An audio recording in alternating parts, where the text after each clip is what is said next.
Bonjour, j'espère que vous allez bien. Alors, une biographie un petit peu plus longue, là, pour expliquer en détail pourquoi, qu'est-ce qui m'a amené surtout à devenir comportementaliste canine. Alors, j'ai grandi à entourer d'animaux, chevaux, chiens, chats, etc., chèvres, cochons, il y en a plein d'animaux, et j'ai toujours eu beaucoup de feeling avec les animaux. Je les ai beaucoup observés, beaucoup essayé de les comprendre, etc. depuis petite. Mais tout ça a fait que du coup j'ai grandi, j'ai fait un petit peu ma vie. Au-delà de ça, j'ai mis un petit peu de côté. J'ai fait ma vie, j'ai du coup eu des chiens avant. Ensuite, donc toujours des chiens un petit peu. Alors, mes, mes chiens à moi propres qui ont été à moi, j'en ai eu un petit peu en rééducation. C'était plus de la rééducation avec des chiens avec quelques problèmes. J'ai toujours aimé un peu ce côté défi, on va dire, même dans les chevaux. J'ai toujours aimé un petit peu quand les animaux, on va dire, étaient pas si simples que ça, étaient un petit peu compliqués. J'ai toujours aimé un petit peu la complexité. Du coup, ensuite, j'ai grandi, j'ai fait ma vie, j'ai eu mes enfants. Et puis, j'ai été amenée à me séparer, à vivre ici et à revouloir un chien. Et dans ma tête, c'était bien précis, c'était un malinois. Donc, je voulais mon malinois à moi.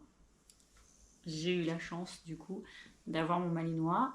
Il y a des personnes qui se séparaient de leur malinois parce que, ben, malheureusement, comme beaucoup de gens, prennent un malinois parce que c'est malheureusement une mode à un moment donné, un effet de mode d'avoir un malinois. Et du coup, des gens en prennent sans connaître les besoins réels du chien et sans pouvoir en fait l'assumer à un moment donné. Parce qu'il faut savoir que c'est des chiens qui sont beaucoup en demande de travail, de choses comme ça, d'être enrichis dans leur tête constamment. Et c'est pas doté de tout le monde de pouvoir lui accorder tout ce qu'il a besoin.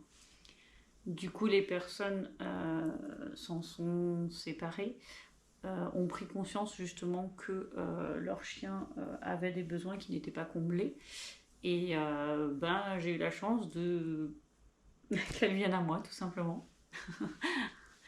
Euh, Du coup, bah, comme beaucoup de gens, je suis allée en club canin pour prendre des cours. Mais le fait était qu'elle était réactive euh, alors à beaucoup de choses, mais surtout, alors pas à l'humain, l'humain elle kiffe, elle l'adore, à ses congénères, aux autres chiens. Du coup, j'ai passé la première matinée de ma vie la plus horrible que je trouvais. C'était de subir mon chien pendant 3 heures de temps à peu près, où c'est qu'en fait j'ai rien pu faire du cours, aucun apprentissage, rien. J'ai juste été subir mon chien, où c'est qu'en fait, et ben, elle voulait manger tous les chiens autour d'elle. Donc en fait, je subissais, où c'est que je partais à droite, je partais à gauche, il me disait essayer de la rappeler, de la capter, etc. Rien à faire, j'arrivais rien à capter du tout. Mon chien voulait juste manger tous les autres chiens. Du coup, j'ai subi mon chien pendant un petit temps. Je suis rentrée à la maison. Très grosse remise en question. Euh, Pourquoi tout ça, etc. Comment y remédier. J'ai essayé de trouver sur internet, etc. Des petites choses, mais pas assez pour pouvoir l'aider vraiment en profondeur.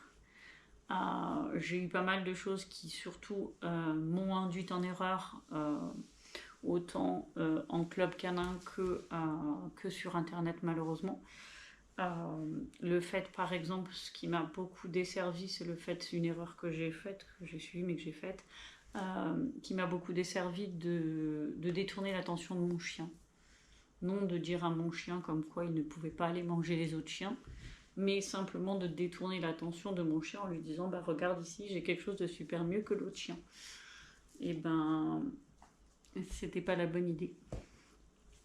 Ça m'a enduit beaucoup en erreur. Ensuite, du coup, j'ai décidé d'aller me former du coup chez Esprit Dog en Espagne parce que je voulais me former en tant que comportementaliste canin, mais pour moi c'était la personne un petit peu la plus cohérente que j'ai trouvée au niveau des éducateurs canins à ce moment-là. Et je suis partie du coup en Espagne il y a 2 ans. Je suis allée me former là-bas. J'en suis revenue. J'ai du coup travaillé ma chienne parce qu'on ne pouvait pas. Malheureusement, j'avais demandé qu'on puisse l'emmener, mais en sachant que on était un certain nombre d'élèves et que on ne pouvait pas tous emmener nos chiens qui avaient des problèmes. Du coup, j'ai pas pu l'emmener, donc j'ai pas pu la faire voir pour qu'ils me disent comment m'aider exactement. Je suis revenue ici. Donc elle avait toujours des soucis de réactivité, etc. Je suis revenue ici, j'ai demandé justement, pour me remettre encore en question, que quelqu'un puisse voir, un éducateur pro puisse voir ma chienne pour poser des mots dessus, m'aider pour pouvoir avancer avec elle, mieux la comprendre. Malheureusement, ça n'a pas abouti. Du coup, je me suis dit qu'en fait, tout simplement, la vie voulait peut-être que je me débrouille toute seule. Je trouve mes choses à moi, mes aides à moi propres pour pouvoir aller chercher sur ma chienne en détail qu'est-ce qui allait pas. Il faut savoir que c'est très très dur quand on a un chien qui est réactif sur X choses. On perd confiance en lui, on perd confiance en nous. On sort, on essaye de sortir en décalé par rapport aux gens.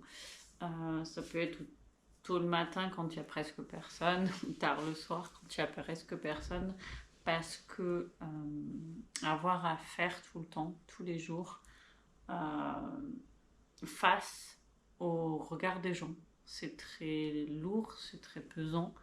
Les regards des gens font mal, ils vous jugent sans cesse pour les réactions de vos chiens qui ne sont pas apparemment appropriées à tout le monde. Et du coup, vous jugez énormément. C'est très difficile de vivre avec ce regard-là constant. Du coup, on essaye un petit peu de sortir un petit peu plus zen, c'est-à-dire quand il y a moins de gens, quand il y a moins de choses qui vont faire réagir notre chien, pour être un petit peu moins anxieux, parce que à chaque sortie, c'est vérifier avant si je peux sortir et qu'il n'y a rien. À chaque croisement, c'est remettre son chien en tension pour le remettre vers soi, pour se dire qu'il n'y a personne. S'il y a quelque chose, du coup, en fait, c'est un peu la panique. C'est un état de stress qui est constant. C'est des difficultés qui sont tous les jours, car les chiens sortent tous les jours. C'est des difficultés au quotidien et on se renferme dans une bulle où c'est qu'on ne voit malheureusement plus le bout du tunnel à un moment donné. On se coupe de tout, des gens autour de nous. Si les gens viennent chez nous et que notre chien est réactif, du coup on se coupe même du monde humain. Parce qu'on l'aime, mais qu'on n'a pas de solution. Donc on se coupe à peu près de tout le monde par rapport à notre chien. Et c'est très dur à vivre. Et du coup, étant passé par là, je peux comprendre tous les gens à l'heure actuelle qui vivent ça et le côté problématique de la chose.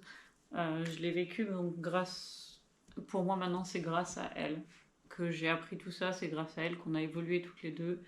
Elle m'a fait me remettre en question mais 10 millions de fois et c'est ce qui me permet maintenant de pouvoir aider les gens avec leurs soucis divers d'elles, mais c'est ce qui me permet de les aider aujourd'hui.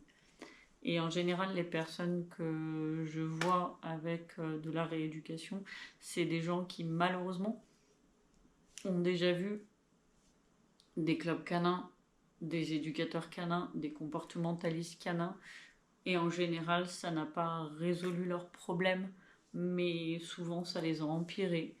Et quand ils arrivent, ils en ont déjà vu 1, 2, 3, 4, 5 des fois. Ils ont perdu confiance aussi en eux.